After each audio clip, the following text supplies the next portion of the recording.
Episode 3, Sial yang Membawa Perubahan.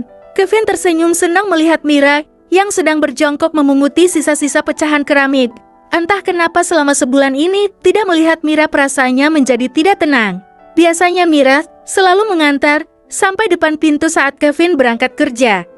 Lalu dia menyambutnya saat pulang dari kantor. Meskipun selalu diacuhkan oleh Kevin, Mira masih tetap mau menyapanya. Tapi setelah perdebatan malam itu, di mana Kevin yang sedang kesal karena baru saja melihat postingan foto di Italia yang memperlihatkan kebersamaan dengan keluarga kecilnya.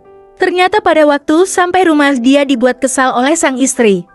Entah kenapa kalau melihat Talia atau yang berhubungan dengan wanita itu, dia masih belum bisa move on dan membuatnya gampang emosi. Tapi nyatanya dia malah menikahi adik dari gadis yang membuatnya patah hati itu. Hanya Kevin yang tahu tentang perasaan dan motifnya. Sudah selesai, aku mau ke kamar dulu, seru Mira membiarkan lamunan Kevin. Mira kemudian berjalan ke arah kamarnya.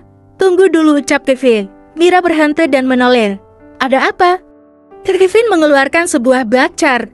Kartu yang hanya digunakan oleh orang-orang kaya dunia dari berbagai profesi seperti pengusaha hingga selebritis. Ini untukmu, besok kamu harus membeli baju yang banyak. Aku tidak suka dengan penampilan kamu yang begitu kuno dengan baju kebesaran seperti itu. Mira mengerutkan dahi, memang selama ini Mira selalu belanja dengan uang tabungannya sendiri. Meskipun dia adalah istri seorang CA. Ada masalah dengan baju-bajuku? Masalah sekali, bajumu jelek semua. Pokoknya besok kamu harus membeli baju yang bagus-bagus.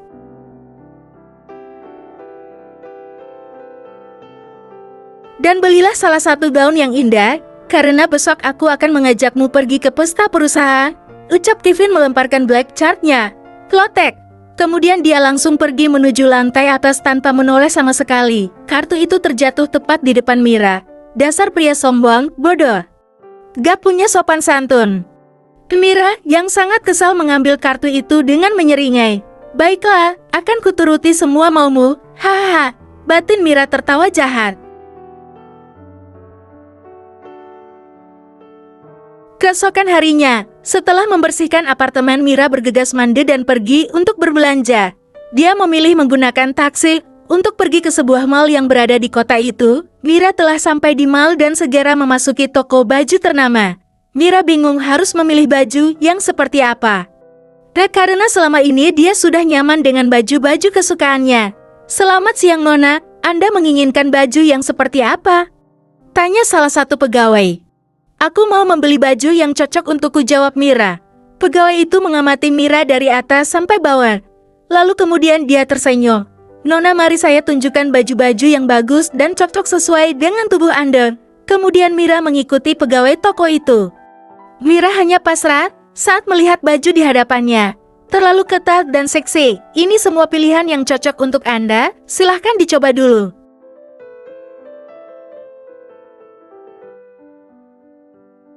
Tapi baju ini sangat kekurangan bahan, aku tidak suka. Nona, tapi menurut saya baju-baju ini sangat pas di tubuh Anda. Mira hanya pasrah, memang dia tipe cewek yang tidak modis. Akhirnya tanpa mencobanya dia membeli semua baju itu.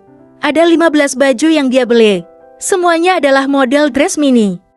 Setelah membayarnya, Mira kemudian pergi ke sebuah restoran karena dia sudah sangat lapar. Silahkan memilih pesanan Anda, Non, ucap pelayan restoran. Saya memesan ini dan ini saja, ucap Mira menunjukkan makanan di daftar menu. Baiklah, silahkan tunggu sebentar. Pelayan itu segera pergi. Mira sedang berbalas chat dengan Talia. Tiba-tiba ada sebuah kejadian tidak terduga. Seseorang tidak sengaja menabrak pelayan yang sedang membawakan makanan di samping tempat duduk Mira, sehingga membuat semua makanan itu jatuh mengenai baju dan rambut gadis itu. Alahau.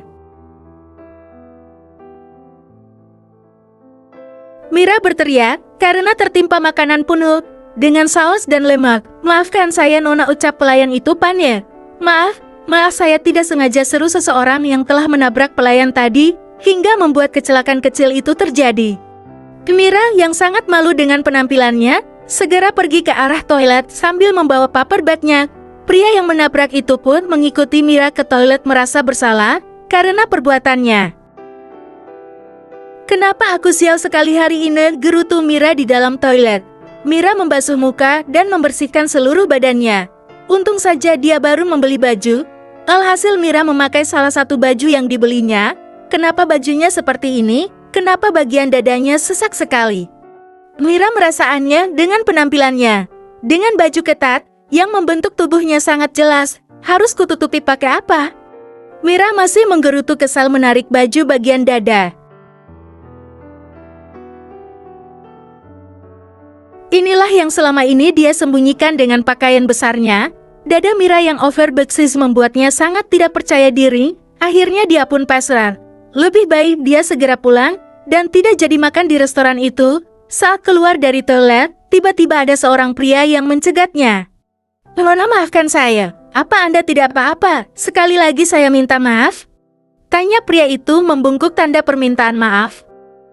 Mira sangat terkejut melihat pria yang tiba-tiba membungkukkan badan di hadapannya. Siapa pria ini? "Ya Tuan, saya tidak apa-apa. Apakah Anda yang telah menabrak pelayan itu?" Tanya Mira. Pria itu menegakkan tubuhnya. Dia memandang gadis Asia di hadapannya ini. Cantik. Kesan pertama pria itu. "Saya tadi tidak sengaja, Nona. Maafkan saya.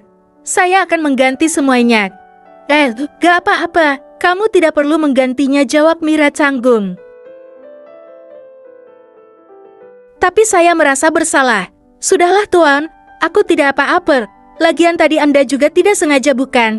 Sebaiknya saya pulang saja." "Permisi Mira." "Oh ya, jangan terlalu formal memanggilnya. Namaku Mira." Pria itu sungguh takjub dengan gadis di depannya ini. Biasanya seorang gadis akan marah-marah dan meminta ganti rugi apabila mengalami kejadian seperti tadi. "Nama saya Kenzo," jawab pria itu. "Baiklah Tuan Kenzo, aku permisi dulu," ucap Mira kemudian pergi berlalu dari hadapan pria itu. Mira, nama yang cantik, secantik orangnya, bersambung.